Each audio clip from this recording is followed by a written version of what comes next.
Ayan. Mahilig ba kayong kumain ng papaya? Ang liit ng papaya. Ayan. So guys, for today's video, share ko lang po sa inyo yung health benefits na makukuha natin sa pagkain ng papaya. Ayan. So, alam na alam nating lahat na ang papaya ay maganda sa ating balat.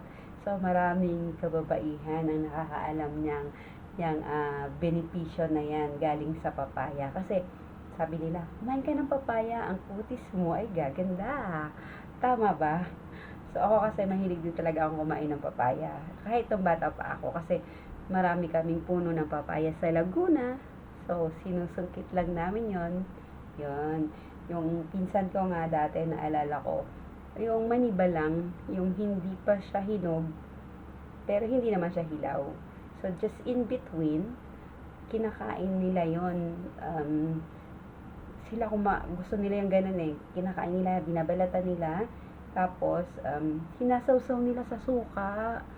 So, a bit crunchy siya, tapos a bit sweet, and sour. So, yun yung taste nung pagkain nila ng papaya. But, ako kasi, gusto ko nung hinog.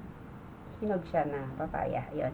Pero, ayoko din naman nung binablend. Yung iba kasi binablender nila, di ba? So, I just like to eat plain. No sugar, no milk. Pero, minsan, okay lang din. Paminsan-minsan. But, I preferred na ganito lang siya. Walang halong iba. Just plain and pure papaya. Yan. So, sabi nga nila, kumain ka ng papaya, ang kutis mo ay gaganda. So, tama naman yon. Proven ko naman siya na pagkain. Kasi since bata nga ako kumakain ako ng papaya, mahilig ako doon. So, ngayon, marami pa palang ibang benepisyo bukod sa pagpapaganda ng kutis. Ang papaya, ayan. So, papaya offers numerous health benefits primarily due to its rich in antioxidant like vitamin C. So, alam naman natin na ang vitamin C is malaki ang kanyang naidudulot na kagalingan sa ating immune system. Yan.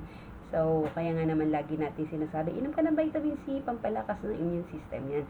So, hindi naman na pala kailangan uminom lagi ng vitamin C because the food that we eat, which is a lot of vitamin C contents, mas maganda rin yun na itutulong nito sa ating katawan. Pero mas maganda rin po na uminom tayo ng supplements natin.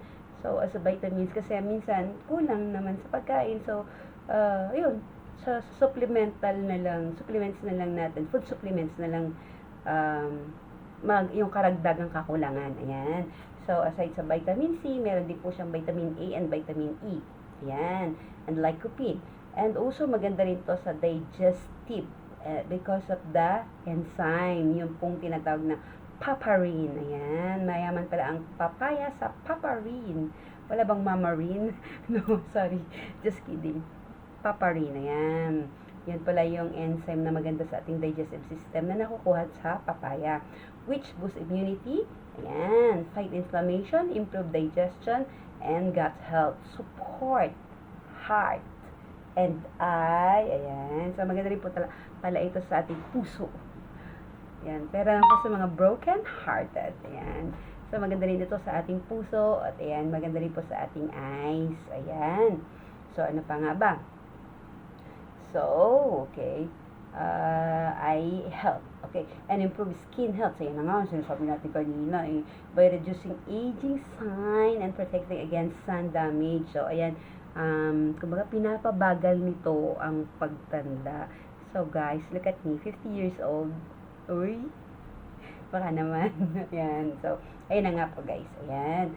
So, ayan pa. It is also good source of fiber and potassium, aiding blood pressure regulation, bowel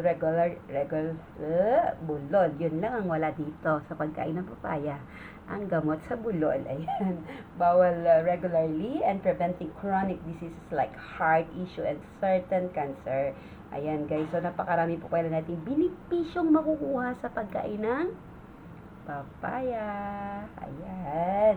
So, ano nga ba yung pinaka-key health benefits nito? Sa digestive health natin, it contains fiber. So, fiber, if you eat a lot of fiber, alam naman natin na maganda ito sa ating digestive.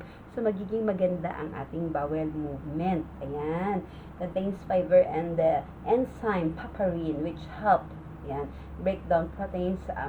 Ayun, yung pinapaganda nga nito ang digestive system natin, yung digestion and preventing constipation. Ayan. So, sa mga constipated dyan, kain lang po ng papaya. Okay, pampalakas din ito ng immune system. Immune support, high in vitamin C and beta-carotene and rich in antioxidants. It strengthens the immune system. Ayan nga po. So, pinagsama-sama siya. May vitamin C, tapos meron din po siyang beta-carotene, at saka antioxidant. So, talaga nga namang lalakas ang ating immune system niyan, guys. Ayan. Heart health. Pwera lang po sa mga broken-hearted. Ayan. Heart health. Fiber and potassium and antioxidants support healthy cholesterol levels, blood pressure, and overall heart functions. Ayan. Anti-inflammatory or antioxidants like lycopene and lycopene can reduce inflammation and oxidative stress. Ayan guys, yung oxidative stress talaga naman malaki din po yung impact or naidudulot itong hindi maganda sa kalusugan ng isang tao. So, iwas po ang stress. Kaya sinasabi nga natin, kill the stress before stress kills you. Ayan.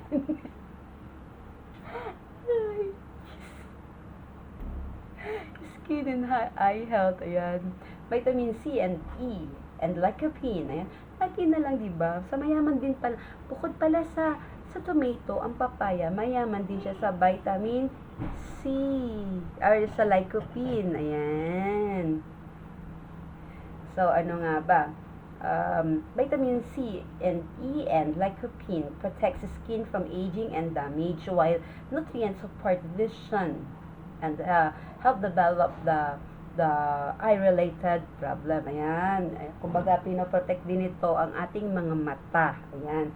Blood sugar and weight management. Fiber keeps you full.